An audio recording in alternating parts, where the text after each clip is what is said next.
రాష్ట్రంలో అభివృద్ధి పనులు ఎలా ఉన్నాయి సార్? నిన్నే గణతంత్ర దినోత్సవం కూడా జరిగింది, 77వ గణతంత్ర దినోత్సవం. రాజకీయ నాయకులు ఎంతవరకు వాళ్ళ మీద వీళ్ళ మీద వాళ్ళు చెప్పుకోవడమైనా ప్రజలకు ఉపయోగపడే పనులు కూడా చేస్తున్నారా? సంక్షేమాలు అభివృద్ధి ఎలా అనిపిస్తుంది మన రాష్ట్రం? అభివృద్ధి అయితే బాగుందండి. తర్వాత పోలవరం రాజధాని మట్టి రెండు అయితే కూటమి ప్రభుత్వం, మళ్ళీ అదే ప్రభుత్వం వస్తుంది. అది అంశాలు ఏమున్నాయి సార్? బాగా ఫాస్ట్గా వెళ్తున్నాయి, ఏమేమి వెళ్తున్నాయి? కొంచెం స్లోగా అనిపించినవి ఏమైనా ఉన్నాయి రాష్ట్రంలో అంశాలు? అభివృద్ధిలో కానివ్వండి, ఇటుపక్క సంక్షేమంలో కానివ్వండి, ఏదన్నా స్లో అనిపిస్తుందా, ఫాస్ట్ అనిపిస్తుందా?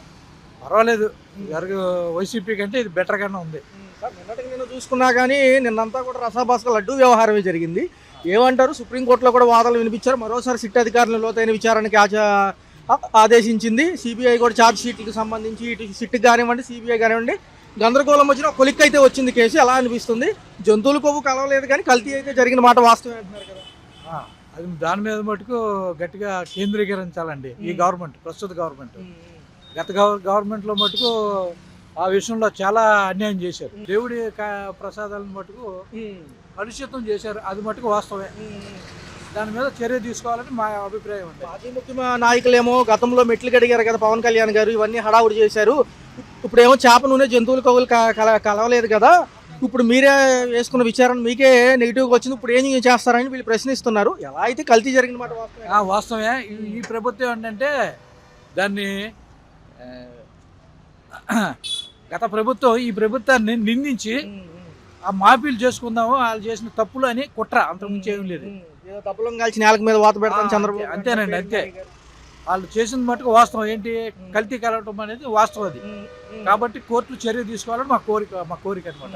సార్ ఇక రాష్ట్రంకి సంబంధించి రేపు బడ్జెట్ సమావేశాల్లో అమరావతికి చట్టబద్ధత గురించి ఎంపీలు మాట్లాడమని దిశానిర్దేశం చేసిన మీటింగ్లో ఎలా అనిపిస్తుంది సార్? చట్టబద్ధత గురించి చట్టబద్ధత చేయాలండి, ఖచ్చితంగా చేయాలి. ఎందుకంటే గత ప్రభుత్వం నిర్వీర్యం చేసింది దీన్ని, రైతులను కూడా అన్యాయం చేసింది. కాబట్టి మళ్ళా ఏ ప్రభుత్వం వచ్చినా కూడా ఇది రాజధాని ఇక్కడ ఫిక్స్ చేయాలి కాబట్టి చట్టపరంగా చేయాలని మా అభిప్రాయం. సార్ చూస్తే రాజకీయ నాయకులు ఎంతసేపటికి పదవులు వచ్చిన తర్వాత వాళ్ళ మీద వీళ్ళ మీద వాళ్ళు చెప్పుకుంటూ ఉంటారు. దాంతోపాటు సంక్షేమ పథకాలు, రాష్ట్రంలో అభివృద్ధికి సంబంధించి అనేక అంశాలు ఎలా అనిపిస్తున్నాయి? నిజంగా పాత ప్రభుత్వాల వల్ల వీళ్ళు కొంచెం నెమ్మదిగా వెళ్ళారని వీళ్ళు, లేదు మేమే చేసామని వాళ్ళు, అసలు నిజంగా ఎలా ఉంది రియాలిటీ? బాగానే ఉంది, ఏం ఇబ్బంది ఏమీ లేదు. గతంతో నేను పోల్చను కానీ పరిపాలన బాగానే ఉంది. ఎలా అనిపిస్తుంది సార్? రాబోయే ఒక 5-10 ఏళ్ళు కనుక సమయం ఇవ్వగలిగితే అన్నీ అవుతాయి అనేది ప్రభుత్వాల వాదన. అందులో పవన్ కళ్యాణ్ గారు కూడా ఉప ముఖ్యమంత్రి పదే అంటూ ఉంటారు. మరి అంత సమయం ఓపిక ప్రజలకు ఉంటుందంటారా, ఉండాలంటారా? అయింది, మార్పు మొదలైంది. రేపు ఈ రాజధానికి చట్టబద్ధత కూడా వస్తే కొంత స్థిరత్వం అనేది ఉంటుంది. అప్పుడు కన్ఫ్యూజన్ అనేది పోతుంది, జనాల్లో కొద్ది కన్ఫ్యూజన్ ఉంది. ఆ కన్ఫ్యూజన్ అనేది పోయి ఒక స్థిరత్వం అనేది వస్తుంది, డెవలప్మెంట్ అనేది జరుగుతుంది. ఆ దిశగా గవర్నమెంట్ బాగానే వెళ్తూ ఉంది. సార్ మొన్న 3 రోజుల నుంచి లడ్డు వ్యవహారమే హడావుడి, ఎట్టకేలకి ఒక కొలిక్కి వచ్చింది వ్యవహారం. అయితే సిబిఐ కానివ్వండి, సిట్ కానివ్వండి, ఇంకా లోతైన విచారణ కోసం వెళ్తాము, జంతువుల కొవ్వు చేపల నూనెలు కలవలేదు కానీ కల్తీ అయితే జరిగిన మాట వాస్తవం అంటున్నారు. ఎలా అనిపిస్తుంది ఆ విషయం? ఎలా అనిపిస్తుంది? కల్తీ జరిగిన మాట వాస్తవం, అది బయటికి తీశారు, మంచిదే. ముందు జరగకుండా ఉంటుంది కదా. ఇప్పుడు ఒకసారి జరిగిన తప్పుని బయట పెడితే ముందు జరగకుండా ఉంటుంది కదా. మాజీ ప్రభుత్వ నాయకులేమో పవన్ కళ్యాణ్ గారి పైన పడుతున్నారు, మెట్లు కడిగారు, అవి చేశారు, అప్పుడు అపచారం జరిగిందన్నారు, ఇప్పుడు ఏమి కలవలేదు అంటున్నారు కదా, ఇప్పుడు ఏం చేస్తారని వాళ్ళు క్వశ్చన్ చేస్తున్నారు సార్. ఇది సంబంధించి ఇప్పుడు రాజకీయ నాయకులు అంటే ఎవరి స్టైల్ వాళ్ళది. ఒకళ్ళ స్టైల్ని ఒకళ్ళు విమర్శించుకోవటం, వ్యక్తిగత దోషంలోకి పోవటం అనేది అనవసరం. వీళ్ళు ఎన్నుకున్నప్పుడు ప్రజలకు ఏం చేస్తున్నారు అనేది చూడాలి. ఏ గవర్నమెంట్లోనైనా ఒక అడ్వాంటేజ్, డిసడ్వాంటేజ్ ఉంటుంది. అడ్వాంటేజెస్ ఎక్కువ అంటే ప్రజలు ఎక్కువ మేలు ఎవరికి చేస్తారో వాళ్ళకే ఓటేస్తారు, ఓకేనా. గతంతో పోలిస్తే ఇప్పుడు కొద్దిగా ఎక్కువ మేలు జరుగుతుందని ఓట్లు వేసారు, ఆ దిశగా వెళ్తున్నారు. ఒక 2 ఏళ్ళు గడిచింది, బాగానే ముందుకు పోయారు. అది ఇప్పుడు ఒకళ్ళ మీద విమర్శలు చేయటం కన్నా మనకున్న పీరియడ్లో మనం ఏం చేస్తున్నాం అనేది చూసుకోవాలి. అట్లనే గతంలో పాలించిన వాళ్ళు కూడా వాళ్ళ తప్పులు ఏంటో వాళ్ళు చూసుకోవాలి. వాళ్ళ తప్పులు సరిదిద్దుకోకుండా వ్యక్తిగత దూషణలకు దిగి, లేకపోతే కోర్టులకు పోయి నిరసన ప్రదర్శనలు చేసి ఇవన్నీ అనవసరం. 5 ఏళ్ళకు ఒకసారి ఎలక్షన్ వస్తుంది, అప్పుడు జనం చూపిస్తారు. ఎవ్వరు ప్రచారాలు నమ్మరు. ఇప్పుడున్న జనము మీకు కావాలనుకుంటే 2024లో వచ్చిన ఎన్నికల రిజల్ట్ చూడండి. ఎవరి ప్రచారాలు ఎవ్వరు నమ్మలేదు. జనాలు ఏం చేయాలనుకున్నారో అది చేశారు. రేపొద్దున వీళ్ళ పాలన కూడా చూస్తారు, ఏం చేయాలో అది చేస్తారు. 2029 ఫైనల్గా ఎలా ఉండబోతుంది సార్? ఇంకొంచెం సమయం ఉన్నప్పటికీ 3 ఏళ్ళ సమయం వ్యవధి ఉంది, కాలం ఉంది. గట్టిగా ఉంటుందా? యంగ్ లీడర్స్ ఫామ్లోకి వస్తారా ఇలా? ఎందుకంటే ఇటుపక్క పవన్ కళ్యాణ్ గారు, ఇటుపక్క లోకేష్ గారు, మళ్ళీ జగన్ గారు వీళ్ళందరూ ఉన్నారు. చంద్రబాబు నాయుడు గారు సీనియర్ కాబట్టి వయసు రీత్యా ఏదన్నా కొంచెం రెస్ట్ తీసుకునే సమయం కాబట్టి ఎలా ఉంటుంది? చంద్రబాబు నాయుడు గారికి వయసు అయిపోయింది అనుకోవటం పిచ్చితను. ఎందుకంటే అసలు మామూలుగా సీనియర్ సిటిజన్ అనేది ఎప్పటి నుంచి వస్తుంది? 60 ఏళ్ళ నుంచి వస్తుంది. ఎవరైనా సిక్ అయ్యే వాళ్ళు ఉంటే 70 ఏళ్ళలోపు సిక్ అయిపోతారు. ఆయన ఫుల్ యాక్టివ్ ఉన్నాడు. ఆయన కాకపోతే పార్టీ నిర్మాణం ఉంది, ఇంకొకళ్ళు ఉంటారు. ఆ పార్టీలో నాయకులకు ఏం తక్కువ లేదు. ఆయన ఒక పార్టీ గురించి కాదు, కానీ ఇప్పుడైతే 2 ఏళ్ళు బాగానే చేసుకుంటూ వచ్చారు. ఇక మిగతా 3 ఏళ్ళు డెవలప్మెంట్ గట్టిగానే ఉంటుంది, ఉండకుండా ఉండదు. ఇదే కూటమి ఇట్లనే కంటిన్యూ అయితే మళ్ళీ సెకండ్ టర్మ్ ఏపీలో చరిత్రే. అంటే 1 by 1 ఎప్పుడు రాలేదు. అంటే ఒక 5 ఏళ్ల తర్వాత వెంటనే 5 ఏళ్ళు ఇంకో ప్రభుత్వం, అదే ప్రభుత్వం రాలేదనుకుంటా నాకు తెలిసి. ఇప్పుడు ఖచ్చితంగా అది రిపీట్ అవుతుంది. కొంత అసంతృప్తికి గురైన వాళ్ళు ఉంటే ఉండొచ్చు, కానీ మెజారిటీ పీపుల్ మాత్రం గవర్నమెంట్ ఇస్తారు, డౌట్ లేదు. సామాన్యుడి పరిస్థితి ఏంటి? రాజకీయ నాయకులు ఎంతసేపటికి కొట్టుకోవడమేనా? నిజంగా జనాలు పట్టించుకుంటున్నారా? పర్లేదా? లేదా గతం బాగుందో ఇప్పుడు బాగుంది? లేదండి, అసలు సమస్యలు చాలా ఉన్నాయి. వాళ్ళు దావూస్ అంటున్నారు. ఇంకా దావూస్ పోయి తెచ్చింది ఏమీ లేదు, ఖర్చే కానీ అక్కడి నుంచి వచ్చింది లేదు. ఇక్కడ ఏది మన ఎన్నికలకు ముందు ప్రచారాలు 50 సంవత్సరాలకు పెన్షన్ అన్నాడు, ఇంతవరకు అది లేదు. జనాలను పట్టించుకోవట్లేదు. వాళ్ళు కొట్లాడుకోవడమే సరిపోయింది. ఇది నువ్వా నేనా నువ్వా అరిచేతిలో రేఖలు కోసేస్తా ఈ అని డైలాగులు పవన్ కళ్యాణ్. ఆ తెలంగాణ బట్టి విక్రమార్క గారు చేస్తుండో ఏది మన డిప్యూటీ సీఎం, ఆయనకి ఈయనకి నక్కకి నాగలోకానికి ఉన్న తేడా ఉంది. ఈయనేందో సినిమా డైలాగులే కానీ ప్రశ్నించడానికి వచ్చాను అన్నాడు, ఏమీ ప్రశ్న లేదు. మాట్లాడితే లడ్డూ విషయం అన్నారు, లడ్డూ విషయం కూడా తేలిపోయింది. జంతువుల కొవ్వు కలవలేదు కానీ అక్కడ సముద్రంలో కోట బియ్యం తీసిండు, కొండందో ఎలకన పట్టిండు. కేంద్ర ప్రభుత్వం అది జగన్మోహన్ రెడ్డి మీద దొయ్యాలని చూసిండు, ఏమీ లేదు. అది లడ్డూ విషయం ఏమంటారు? లడ్డూది కూడా అంతే, నెయ్యి అంతే. అప్పటి నుంచి నడిచినయే అయ్యి. 15 సంవత్సరాల విధన అంటాడు ఆయన చంద్రబాబు, ఏమీ లేదు. అంత చూసి కాపీ. మొన్న శనివారం కూడా వాదన జరిగినాయి సార్ కోర్టులో లడ్డు గురించి. కల్తీ జరిగిన మాట వాస్తవం అయినప్పటికీ కానీ ఎటువంటి జంతువు కొవ్వు అవశేషాలు కలవలేదని విచారణలో తేలింది. వాళ్ళు ఏమంటున్నారంటే గతంలో కలిసి అని మరి మెట్లు కడిగారు కదా, బురద చల్లటం అంటే అది అంతా లడ్డూ సంగతి బురద ఓడిపోయినోడి మీద బురద చల్లటమే. 65 సీట్లతోటి వచ్చినోడు 150 సీట్లు గెలిచినోడు 11 సీట్లు రావడం ఏంటండి ఇది మరీ దారుణం. ప్రజలకి అపచారం జరిగిపోయింది, మీరందరూ కూడా స్నానాలు చేయండి, మెట్లు కడగాలి, ఇవన్నీ సంపోక్షం చేసుకోండి అని అన్నారు కదా. ఎవరు? ఆయన పవన్ కళ్యాణ్ గారు. ఇక అంటే మరి ఇక సినిమా డైలాగులే, చేసేది ఏమీ లేదు. భయ్యా ఏది ఆయన లోకేశం గారు, పవన్ కళ్యాణ్ గారు ఆయన మొత్తం వైజాగ్ మీద పెడదాం అని అంటుండు. ఏది రుషికొండ మీద ఆయన ఎవరు కట్టించిండు? ఆయన ఉండటానికి అన్నారు. ఆయన ఎందుకు ఉంటాడండి? ఆయన ఎందుకు ఉంటాడు? వచ్చిన ఫారినర్స్కి గెస్ట్ హౌస్లు కట్టించిండు. అవి ఏ విధంగా ఉపయోగించుకోవడాలో తెలియలే మీకు. మళ్ళీ క్యాబినెట్ మీటింగ్ పెట్టారు, ఇట ఎలా ఉపయోగించుకోవాలి అంటే అంటున్నారు కదా సార్, పదే రానివ్వము, ఎంత ప్రయత్నించినా జగన్ గారిని రానివ్వము అని ఈయనే అంటున్నారు. 15 ఏళ్ళు ఈవీఎంలు గ్యాంబ్లింగ్ చేసి గెలుస్తూ ఇప్పుడు నరేంద్ర మోడీ నిన్న రాత్రి న్యూస్లో బ్యాలెట్ పేపరే వస్తుంది అన్నాడు. ఎందుకంటే రావాలి, అది బ్యాలెట్ పేపరే రావాలి, ఈవీఎంలు వద్దు, ఇది కావాలి ముందు. కేంద్రంతో నేను భాగస్వామ్యంలో 15 ఏళ్ళు ఉంటాను, మేమే ఉంటాం, ఎంత కష్టపడినా ఎన్ని విషమ ప్రయత్నాలు చేసినా మాజీ ముఖ్యమంత్రిని రానివ్వను. ఏమండి 20 సంవత్సరాలు 15 సంవత్సరాలు ఆంధ్ర వాళ్ళు మొత్తం పోయి తెలంగాణను బాగు చేశారు. రేవంత్ రెడ్డి తెలంగాణ ఆంధ్రప్రదేశ్ బిల్డింగులు రేవంత్ రెడ్డి లీజుకు తీసుకుందామని కొంతమంది సలహా ఇస్తే మనం కిరాయిలు ఇవ్వాలి ఆంధ్రప్రదేశ్కి. వీళ్ళిద్దరూ తోకటే, మళ్ళా ఇద్దరు దావూసి పోయారు. మళ్ళా ఆ కిరాయి తీసుకొని ఆ బిల్డింగులు ఆంధ్రప్రదేశ్ బిల్డింగులు తెలంగాణలో ఉన్నాయి. అవి అందరూ గమనిస్తున్నారు కదా సార్. మరి 2029 ఎలా ఉంటుంది ప్రజలన్నీ చూస్తున్నారు కాబట్టి. లేదు బ్యాలెట్ పేపర్ వస్తే అది గెలుపా ఓటమా ఆ భగవంతుడే నిర్ణయిస్తారు. ఇప్పుడు 5 సంవత్సరాల పరిపాలనలో 2 సంవత్సరాలు కరోనా అనుకున్న పథకాన్ని వదల్లా. నేను పథకాలని ఏమన్నాడు 40 సంవత్సరాల 18,000 సంవత్సరానికి ఇస్తాను అన్నాడు. నేను నెలకు 1,500 ఇస్తాను అన్నాడు. ఏది గ్యాస్ ఫ్రీ అన్నాడు. ఏది 3, 4, 1, 2 ఇచ్చిండు. అది పోయింది. ఈసారి కష్టం. మనం కష్టమైన భగవంతుడు నిర్ణయించాలి. భగవంతుడే నరేంద్ర మోడీకి కౌంట్ డౌన్ స్టార్ట్ ఏది అన్నాడు. నిన్న మొన్న బ్యాలెట్ పేపరే పెడదామని వచ్చిండు. మొత్తాన్ని ఏది సమాజాన్ని మొత్తాన్ని గ్రిప్లో పెట్టుకొని ఈవీఎంలు పెట్టి ఏందండి 11 సీట్లు ఏందండి. 10 ఎకరాల పొలం ఉంది. మా అబ్బాయి సాఫ్ట్వేర్ ఉద్యోగస్తుడు. అయినా కానీ నేను తెల్ల రేషన్ కార్డు నాకు ఇస్తున్నారు. తెల్ల రేషన్ కార్డు ఇస్తున్నారు. మా అబ్బాయికి లక్షల జీతం, ఎకరం 50 లక్షలు ఉంది. మేము కోటీశ్వరం. అయినా కానీ మేము ఇంకా గవర్నమెంట్ నుంచి డబ్బులు కావలేదు. అంత ఫ్రాడ్ కదా. గుడ్డి గవర్నమెంట్ ఏం చేస్తుందంటే ఎవడికి పడితే వాడికి ఎలక్షన్లో ఓట్ల కోసం చేస్తున్నారు. నిజమైన అర్హులకి ఇవ్వచ్చు, తప్పులేదు. నిజంగా పాపం పేదవాళ్ళు అయ్యిండి, ముసలి వృద్ధులు అయ్యిండి, కుటుంబం గడవని వాళ్ళకి ఇవ్వటంలో తప్పులేదు.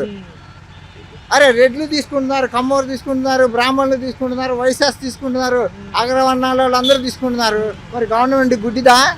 ఎలక్షన్ల దోపిడీ కోసం చేస్తున్నారు. అదే పిల్లలకి ఆరోగ్యం బాగున్న వాళ్ళకి వైద్యం కోసం ఖర్చు పెట్టచ్చు కదా. వీళ్ళకి ఇవ్వటం, వాళ్ళకాడ దోపిడీ చేయటం. పిల్లలకి ఎడ్యుకేషన్, ఫ్రీ ఎడ్యుకేషన్ చక్కగా ఇవ్వచ్చు కదా. అక్కడ కాన్వెంట్లలో బోల్డ్ అనే డబ్బులు, ఎవరు చదివించలేని పరిస్థితి. మరి ఆ వైద్యానికి పెట్టచ్చు, ఇక్కడ ఎడ్యుకేషన్కి పెట్టచ్చు. ఇంకా బోల్డ్ అని సంక్షేమ పథకాలు ఉన్నాయి. నాయకులు పదే వాళ్ళ మీద వీళ్ళ మీద వాళ్ళు చెప్పుకోవడమేనా నిజంగా ఆచరణలో అభివృద్ధి కనిపి? ఏ గవర్నమెంట్ వచ్చినా ఎలక్షన్స్ కోసం ఇది ఒక స్టంట్. అన్నిటినీ గవర్నమెంట్ మనం అనలేం. కానీ ఈ పబ్లిక్ గా కనబడుతున్నాయి కదా. నాకు 3 అంతస్తులు బిల్డింగ్ ఉంది, పెద్ద వరండా ఉంది, దొడ్లు ఉన్నాయి, గేదెలు ఉన్నాయి, ఎడ్లు ఉన్నాయి. అయినా కానీ నాకు తెల్ల రేషన్ కార్డు ఎట్లా ఇస్తారు? నాకు ఇస్తే బాగుంటుంది. నిజంగా అర్హులకి ఇవ్వండి. ఇవ్వద్దని నేను అంటాను. పక్కా పేదవాళ్ళు ఉంటారు, వాళ్ళని చూసి చేసి ఇవ్వండి. అయ్యేమీ లేకుండా ఉన్న వాళ్ళకి ఇచ్చేస్తే మరి ఇబ్బంది అవుతుందా? ఒక మాట ఎక్కడ చూసుకున్నా కానీ నిన్న మొన్న 3 రోజులు కూడా లడ్డు వ్యవహారమే. ఎంతసేపటికి లడ్డు అంటున్నారు. మిగతా అంశాల మీద ఫోకస్ చేస్తే బాగుంటుంది. లడ్డూనే లడ్డు అంటే ఇప్పుడు నేను ఈ జేబులో 100 రూపాయలు కాజేస్తే నన్ను కొట్టి తీసుకెళ్ళి జైల్లో వేస్తున్నారు. ఆ కేసు ఈ కేసు పెట్టి చిత్రహింసలు పెడుతున్నారు. మరి అంత పెద్ద నాయకులు 1000 కోట్లు కాజేస్తున్నారు. ఏంది మరి మమ్మల్ని ఏమో తీసుకెళ్ళి జైల్లో పడేస్తున్నారు, శిక్ష వేస్తున్నారు. మరి వాళ్ళని అందరినీ మరి ఏంటి నాటకాలు? కాకపోతే ఆ గవర్నమెంట్ ఈ గవర్నమెంట్, వీడికి వాడి సపోర్టు, వాడికి వీడి సపోర్టు. మరి పేదవాడికి అన్యాయం జరిగితే ఏంటి ఇమీడియట్గా తీసుకెళ్ళి లాకప్లో పడేసి చిత్రహింసలు కొడుతున్నారు. మరి ఎవరికి అంత ఫ్రూగా మన రాజకీయ నాయకుల పేర్లు చెప్పకూడదు, అందరికీ తెలిసిన విషయమే. మరి వాళ్ళని ఎవరు ఏం చేయటం లేదు. ఈ లా మొత్తం ఫ్రాడ్. ఇప్పుడు నేను ఉన్నానండి, 10th క్లాస్ చదువుకున్నాను, నేను పాస్ అయ్యాను అనుకోండి. పాస్ అయితేనే ఇంటర్మీడియట్కి వెళ్ళేది. ఈ కోర్టులో న్యాయం అన్యాయం న్యాయం అని చెప్పినవాడు పై కోర్టుకి వెళ్తే అది న్యాయం అవుతుంది. ఆ పై కోర్టుకి వెళ్తే మళ్ళీ అది న్యాయం అవుతుంది. మరి అంత చేతకాని ఎదవాడికి లారీ పోస్టులు ఎందుకు ఇవ్వటం? అంటే తిరుపతి దేవస్థానం విషయం కాబట్టి కొంచెం తెలియదు. అవి మనకి తెలియదండి. ఏదన్నా కానీ అదంతా కూడా ఫ్రాడ్. న్యాయ వ్యవస్థ అట్లాగే ఉంది, మిగతా వ్యవహారాలు అట్లాగే ఉన్నాయి. మనం ఎవరిని కూడా కరెక్ట్ అని చెప్పడానికి లేదు. అంత పబ్లిక్గా మనకి అసెంబ్లీలో చెప్తారు, కానీ ఏది కూడా ఇంప్లిమెంట్ ఏం చేయరు. వాడెవడు అధ్యక్ష అంటాడు, వాడు చేతకాని ఎదవా, వాడేం చేయించలేడు. అధ్యక్షుడు అనేవాడు వీళ్ళు చెప్పడమే కాదు, వాడేం చేయించలేడు. ఊరికనే నేను చెప్పినట్టుగా ఊరికనే అట్లా చెప్తారు. ఏం చేస్తాడు అధ్యక్షుడు? అంత ఫ్రాడ్ అని తెలిసినా కానీ ఎవరికీ శిక్ష లేరు. అదే చిన్న వాళ్ళకైతే తీసుకెళ్ళి శిక్షలు వేసేస్తారు. గవర్నమెంట్ ఉద్యోగస్తులను అయితే సస్పెండ్ చేస్తారు. మరి ఇంతమంది రాజకీయ నాయకులు ఉన్నారుగా, వాళ్ళ మీద ఎవరి మీద యాక్షన్ తీసుకోరు. మరి ఇంకా ఉపయోగం ఏముందండి? ఏదైనా బాధ పేదవాళ్ళకే తప్ప పెద్దవాళ్ళకి ఎవరికి కూడా ఏమీ ఉండవు. గవర్నమెంట్ ఉద్యోగస్తులను మాత్రం చిన్న వాళ్ళని ఏందో సస్పెండ్ చేసేస్తారు. మరి పెద్ద వాళ్ళని ఎవరిని ఏం చేయరు. ముఖ్యంగా రాజకీయ నాయకులను ఎవ్వరు ఏం చేయరు. అలాగే పెద్ద ఉద్యోగస్తులు ఉంటారు కదా, వాళ్ళని కూడా ఏం కలిగిస్తారు. ఎవడు ఇష్టం వచ్చినట్టు వాడు వాడుకుంటున్నాడు అంతే. రాష్ట్రంలో పరిస్థితులు ఎలా ఉన్నాయి? పదే మొన్న 3 రోజుల నుంచి లడ్డు వ్యవహారం కూడా మరీ తెరపైకి వచ్చింది. కోర్టులో కూడా విచారణ జరిగాయి, కొలిక్కొచ్చాయి. జంతువులు కొవ్వులు అవశేషాలు కలవలేదు కానీ కల్తీ జరిగిన మాట వాస్తవమే అంటున్నారు. ఇప్పుడు మాజీ నాయకులు ఏమంటున్నారంటే పవన్ కళ్యాణ్ గారు అప్పుడు మెట్లు కడిగారు కదా, మరి ఇప్పుడు ఏం అడుగుతారు? దాంట్లో ఏమి జంతువు అవశేషాలు, పంది కొవ్వు, గొడ్డు కొవ్వు లేదు, చేప నూనె లేదు అంటున్నారు పేరు నాని గారు, ఏమంటారు? నిజంగా వీళ్ళు నిరపరాధులు ఏమంటారా? నిజంగా చెప్పాలంటే ఇది ఒక చంద్రబాబు నాయుడు పవన్ కళ్యాణ్ కలిసి ఒక రకమైన డ్రామా క్రియేట్ చేశారు.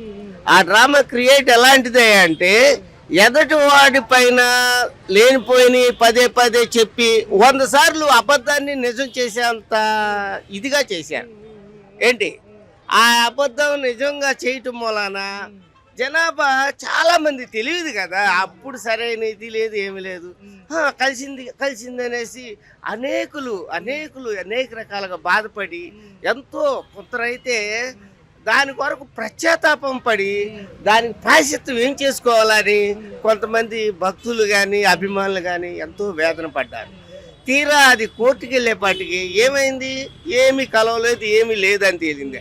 అసలు నిజానికి ఇలాగా బ్యాడ్ రూమర్ చేసినందుకు వాళ్ళ పైన ఒక రకమైన సెక్షన్ ఉంది. ఆ సెక్షన్ ఏంటనేది కొందరికి తెలుసు, కొందరికి తెలుసు. ఆ సెక్షన్ ప్రకారంగా వాళ్ళకి లైఫ్ పడుతుంది. ఒక్కొక్కరికి వచ్చేసి 3-5 సంవత్సరాలు 4-5 సంవత్సరాలు లైఫ్ పడుతుంది. ఎందుకంటే సార్ హిందూ ధర్మాల మీద ఇట్లాంటి వ్యాఖ్యలు చేయడం, హడావుడిగా ఏదో జరిగిపోయిందని సాక్ష్యాలు లేకుండా మెట్లు గడిగేసి అపశృతి జరిగింది సంప్రోక్షణ చేసుకోండి అని చెప్పి ఎంత హడావుడి జరిగిందో చూశారు. మీరు అన్నట్టుగా అనేక మంది బాధపడ్డారు. మరి ఇప్పుడు చూస్తేనేమో అదేం లేదని సిబిఐ విచారణలో తెలియంది. సిట్టు కూడా ఏమంటుందంటే కల్తీ జరిగింది పామాయిల్కే తప్ప అక్కడ జరిగింది ఏమి జంతువు అవశేషాలు లేదని వాళ్ళే చెప్తున్నారు క్లియర్గా. జరిగింది పామాయిల్ జరిగిందో ఏది జరిగిందో కల్తీ అనేది జరిగింది అంటున్నారు. కానీ ఇదంతా ప్రోమర్ అనేసి ఆ జంతువులు కోగలిసింది అని చెప్పి మరి హిందువుల భావన హైందవుల భావన దెబ్బతీసినట్లే ఇది. అయితే దాని ప్రకారంగా మరి చట్టం అనేది ఉంటుంది, ఒక కోర్టులు కానీ చట్టం కానీ ఉంటుంది. దాని గురించి కంపల్సరీగా యాక్షన్ తీసుకోవాలి. నువ్వు లేనిపోయినవన్నీ భగవంతుడి మీద సృష్టించి ఇలా అబద్ధాలు ప్రకటించారు కాబట్టి దీనికి ఒక రకమైన శిక్ష ఉంటుంది, దీనికి తగిన ఫలితం అనిపించాలంటారు. కానీ ఇప్పుడు అలా ఎవరు ఏం చేయట్లేదు. ఎందుకంటే ప్రభుత్వం వాళ్ళది. ఓ పక్క చంద్రబాబు నాయుడు ఏదో చెప్పిస్తాడు, ఈయన ఏదో చెప్తాడు.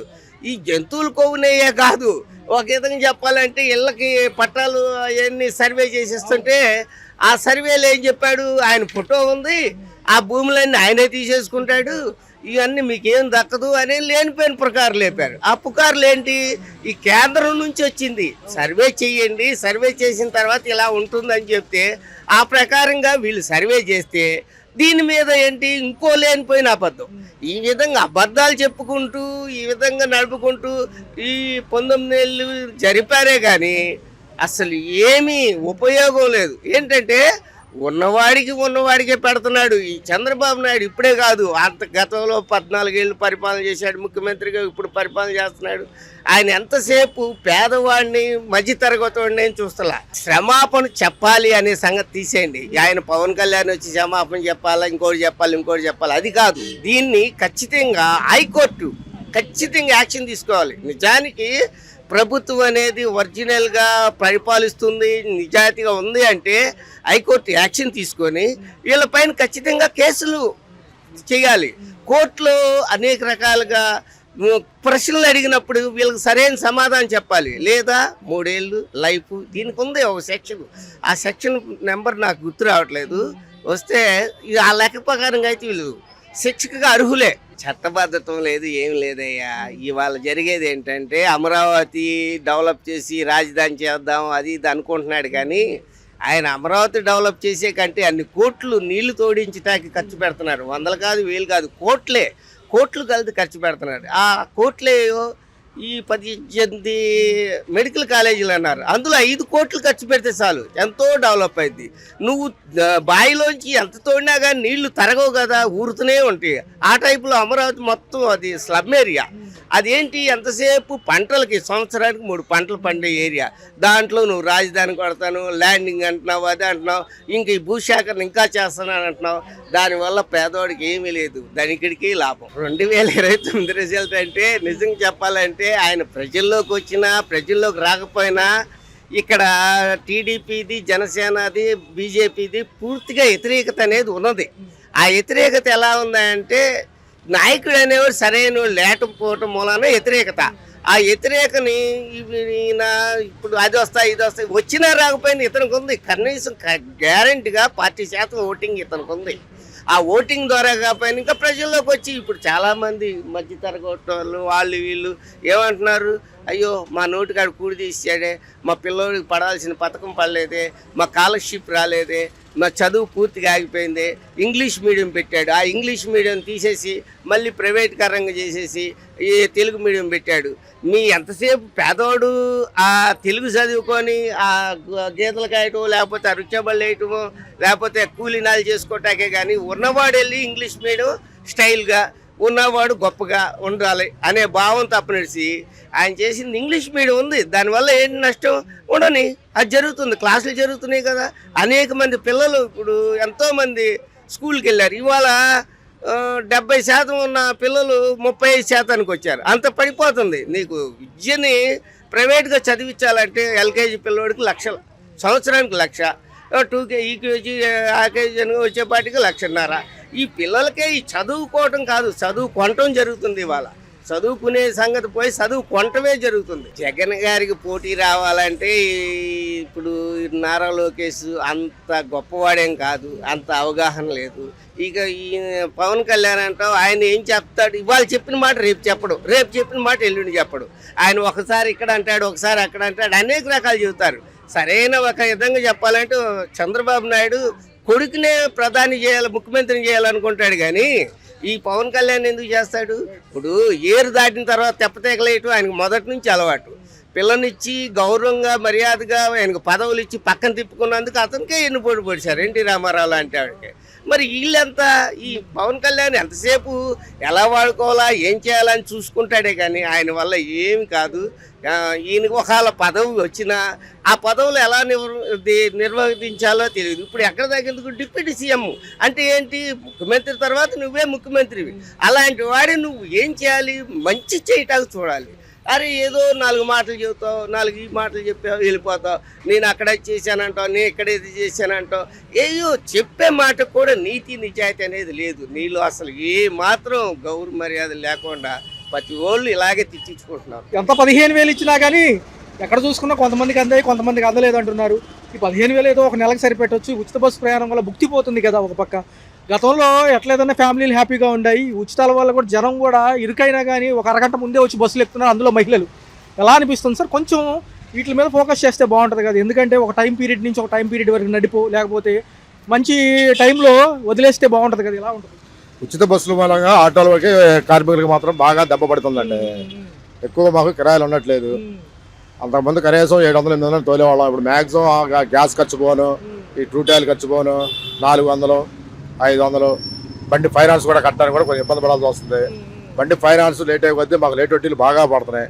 దాని మూలంగా మాత్రం ఆటో డ్రైవర్లు బాగా, ఓనర్లు బాగా బాధపడుతున్నారు. సార్, రాజకీయ నాయకులు వచ్చిన కాడి నుంచి ఎంతసేపు వాళ్ళ మీద ఇల్లు మీద వాళ్ళు ఏదో లడ్డూల విషయాలు ఈ హడావుడి 3 రోజుల నుంచి, కానీ నిజమైన మనుషులకి అసలు సంపాదన ఉందా, వ్యాపారాలు జరుగుతున్నాయి, పనులు ఉన్నాయని ఎందుకు పట్టించుకోవట్లేదు? ఎంతసేపు ఆ లడ్డూ ఏనా? లడ్డూ సమస్య అంటే ఇక మనం అది వాళ్ళ సమస్యను పరిష్కరించుకోవాల్సిందే. మా అలాంటి కార్మికులకు మాత్రం ఈ కూరగాయలు కానీ ఇవన్నీ ఆయిల్ రేట్లు, కందిపప్పు రేట్లు అన్నీ బాగానే పెరిగినాయి. వాటి మూలంగా బాగా మేము సమస్యగా బాగా ఉంది దాని గురించి. అయితే అంటే నిజంగా రాజకీయ నాయకులు ఎంతసేపటికి తిరుపతి దేవస్థానం, లడ్డూ కల్తీ, జంతువులు కొవ్వు ఇవే మాట్లాడుతున్నారు తప్ప సామాన్యుడి పరిస్థితి ఏంటి? అసలు నిజంగా కల్తీ జరిగి ఉంటుంది అంటారా, జరగఉండదు అంటారా సార్? ఒకసారి దాని గురించి అయితే మాకు ఐడియా అంతగా లేదండి. చూసిన విధానంగా ఎప్పుడు వార్తల్లో వస్తున్నాయి కాబట్టి పవన్ కళ్యాణ్ గారు కూడా గతం కూడా దీక్ష చేశారు, ఈ యొక్క మెట్లు శుభ్రం చేశారు కాబట్టి ఆయన కూడా వచ్చి ఒక మాట చెప్తే బాగుంటుంది. ఆ సమస్య కన్నా ముందు మాకు పేదవాళ్ళకి ఈ తగ్గించి రేట్లు తగ్గించి చేసి ఇస్తే బాగుంటుంది మాకు. దానివల్ల ఎందుకు సార్ ఆల్రెడీ ఓవర్లోడ్లతో వెళ్తున్నాయి, బస్సులు కూడా కరెక్ట్గా కండిషన్లో లేవు. దానివల్ల ఇబ్బందులు కండక్టర్లకు వాళ్ళకి గొడవలే తప్ప నిజంగా ఆటో కార్మికులకు హెల్ప్ అయితే ఏముంది సార్? భుక్తి కోసమే కదా, ఫ్యామిలీల కోసం చేసుకుంటున్నారు. దాంట్లో ఇబ్బంది ఏముంది ప్రభుత్వానికి? ఆ ఉచిత బస్సు తీసేసేసి అంతకుముందు జగన్ గవర్నమెంట్లో 18,000 ఇచ్చినట్టు అవి ఇస్తే చాలా మటుకు ప్రజలకి, చాలా ఆడవాళ్ళకి చాలా సమస్యలు మాత్రం చాలా తగ్గుతాయి అనేసి మా అభిప్రాయం. 10,000 ఇచ్చినా కానీ అప్పుడు ఈ సెక్షన్ లేదు, ఉచిత బస్సు సెక్షన్ లేదు, హ్యాపీగా ఉండేది అందరికీ కూడా. మరి ఎందుకు సార్ ఈ విధానాలు పెట్టి ఇబ్బంది పెట్టడం తప్ప ఈ కేసుల నిమిత్తం, గ్యాస్ నిమిత్తము, ఈ రిపేర్లు, ఫైనాన్స్ ఇవన్నీ కట్టి ఏం తీసుకెళ్తున్నారు సార్ ఇంటికి? మేము డైలీ 400 అండి, 400-500 కూడా తీసుకెళ్ళలేకపోతున్నాం అండి. ఈ ఖర్చులు పోను, ఆయిల్ ఖర్చులు పోను, ఎన్ని పోను 400-500 మించి ఎక్కువ తీసుకెళ్ళలేకపోతున్నాం. ఈ ఉచిత బస్సు మీద గవర్నమెంట్ ఆలోచించి తీసేస్తేనే ఆటో ఓనర్లకి, ఆటో డ్రైవర్లు కానీ చాలా మటుకు వాళ్ళు కొంచెం బాగా సేఫ్ అవుతారు. ఫైనాన్స్ కట్టుకుంటానికి కానీ, ఇంట్లో సమస్యలకు కానీ, పిల్లల ఫీజులకే కానీ, ఖర్చులే కానీ ఇవన్నీ బాగా భారం పడుతున్నాయండి అందరికీ. అది మాత్రం గవర్నమెంట్ ప్రస్తుతం ఉన్న గవర్నమెంట్ ఆలోచించాలి. 2 ఏళ్ళ పరిపాలన గతంలో చూశారు, ఇప్పుడు చూస్తున్నారు. అప్పుడు 9 అయితే ఇప్పుడు 6 పథకాలు నిజంగా ఇంటి దాకా వస్తున్నాయి, ఇబ్బంది లేకుండా. ఏదైనా అవసరం ఉండి సచివాలయాలకైనా రెస్పాన్స్ ఎలా ఉంటుంది? ఒక్క మాటలో చెప్పాలంటే అన్న చాలా కరెక్ట్గానే ఉంది. ఇప్పుడు ఉన్న పరిస్థితిని పెట్టి ఇది ఓన్లీ స్వార్థంతో మాట్లాడే విషయాలు కాదు, చాలా కరెక్ట్గానే ఉంది. కాకపోతే ఏంటంటే కొద్దిగా మిడిల్ క్లాస్ వాళ్ళకి కొద్దిగా ఇబ్బందిగానే ఉంది. మద్యం రేట్లు ఇది గవర్నమెంట్ నిర్ణయం లేదా ప్రైవేట్ నిర్ణయమో తెలియదు కానీ 90 కానీ 10 రూపాయలు పెంచాడు ఒకటి. ఎందుకంటే అన్ని విషయాలు మీకు తెలియాలి కదా, మీకు తెలిస్తేనే అలా తెలుస్తుంది. ఇంకోటి ఏంటంటే ఇప్పుడు ఉన్న పాలన అయితే బాగా నచ్చింది కూటమి. మనం 3 రోజులు చూసారా ఈ లడ్డు హడావుడి ఒక కొలిక్కి వచ్చేసింది. ఏదైతే లడ్డు విషయం గతంలో కల్తీ జరిగిందన్నారు కదా తిరుమల తిరుపతి, దాంట్లో జరిగిన కల్తీలో జంతువుల అవశేషాలు అయితే కలవలేదు కానీ పామాయిల్ మరి కొన్ని కెమికల్స్ కలిపి కల్తీ జరిగిన మాట వాస్తవమైన కోర్టులో తేలింది. దాని మీద సుదీర్ఘమైన విచారణకు మళ్ళీ ఆదేశించారు. ఎలా ఉంది? పవన్ కళ్యాణ్ గారు కూడా హడావుడి చేశారని మాజీ నాయకులు కలవలేదు కదా ఇప్పుడు ఏం చేస్తారంటున్నారు. ఎలా ఉంటుంది? ఎందుకంటే కల్తీ కదా, దేవుడితో ఎందుకు మనకి? అంతే కదన్నా. ఇప్పుడు మీకు ఎన్నో అభిప్రాయాలు ఉండొచ్చు, దేవుడితో ఆట ఆడకూడదు ఎవరైనా. నాకైతే ఇప్పుడున్న కోట ప్రభుత్వం హ్యాపీగా ఉంది. అంటే నేను ఓ పార్టీ పరంగా ఏ పార్టీ కాదు మేము, కానీ అప్పటి మీద ఇప్పుడు మాకు వేళ మధ్య విషయం కానీ, అన్నా క్యాంటీన్ కానీ, మనం ప్రతి విషయంలో కూడా ఏది పింఛని ఆ ముసలి పింఛనే కానీ చాలా అభిప్రాయాలు నాకు నచ్చాయి. నాకు ఇంతవరకు అయితే అంటే ఇప్పుడు చాలా బెస్ట్ అనిపిస్తుంది. కాకపోతే మిడిల్ క్లాస్ వాళ్ళకి, అదే మధ్య తరగతి వాళ్ళకి అయితే కొద్దిగా ఇబ్బందిగా ఉంటుంది కూలి చేసుకోవడానికి. అది సరైన పనులు ఉండట్లేదు, వస్తుందని ఆశిస్తున్నాం అంతే. అమరావతి గురించి ఏమంటారు? కొద్దిగా పనులు మొదలవుతాయి అటు కూడా మనకు ఏమన్నా రేపు ఒక 5-10 ఏళ్ళు సమయం ఇస్తే చేయగలమంటారు. మిడిల్ క్లాస్ ప్రతి ఒక్కరు కూడా అనుకునేది ఏంటో తెలుసా, త్వరలో అమరావతి పోలవరం అయిపోతే అందరికీ ఒక కొలిక్కి వస్తుంది. మనం వెళ్ళేది 2000 కదా అయింది ప్రభుత్వం వచ్చి అనే జనాలు అనుకుంటున్నారు. ఆ అభిప్రాయం అయితే జనాల్లో ఉంది. ఉప ముఖ్యమంత్రి పవన్ కళ్యాణ్ గారి పనితీరు, అందులో లడ్డు విషయంలో మొదట స్పందించింది ఆయనదే కాబట్టి ఎలా ఉండబోతుంది? రేపు ఒక 10-15 ఏళ్ళు నేను ఉంటే కనుక అంతా కూడా సక్రమంగా జరుగుతుంది, కేంద్రం నాకు సపోర్ట్ ఇచ్చింది కాబట్టి అంటున్నారు. ఎలా ఉంది ఆ విషయంలో అయితేనన్నా పవన్ కళ్యాణ్ గారు ఆ డేరు నాకు నచ్చింది. పవన్ కళ్యాణ్ డేరు నాకు నచ్చింది, కానీ అలాగే కొనసాగించాలి ఎవరైనా. గవర్నమెంట్ అంటే ఆ విధంగా 10 ఏళ్ళు ఉంటే మన రాష్ట్రం కొలుక్కు వస్తుందని అయితే నాకు పూర్తిగా నాకు నమ్మకం ఉంది. 2029 గట్టిగా ఉంటుందంటారా? మాజీ ముఖ్యమంత్రి గారు కూడా 1.5 సంవత్సరం తర్వాత మళ్ళీ ప్రజల్లోకి వస్తానంటున్నారు. జగన్ జరిగే పనులు కాదన్న, ఒక మాటలో చెప్పాలంటే జరిగే పనులు కాదు. కంపల్సరిగా ప్రజా కూటమి వస్తుంది. అదే గవర్నమెంట్ ఈ గవర్నమెంటే వస్తుంది. నాకైతే నా ఖచ్చితంగా నమ్మకం అదే.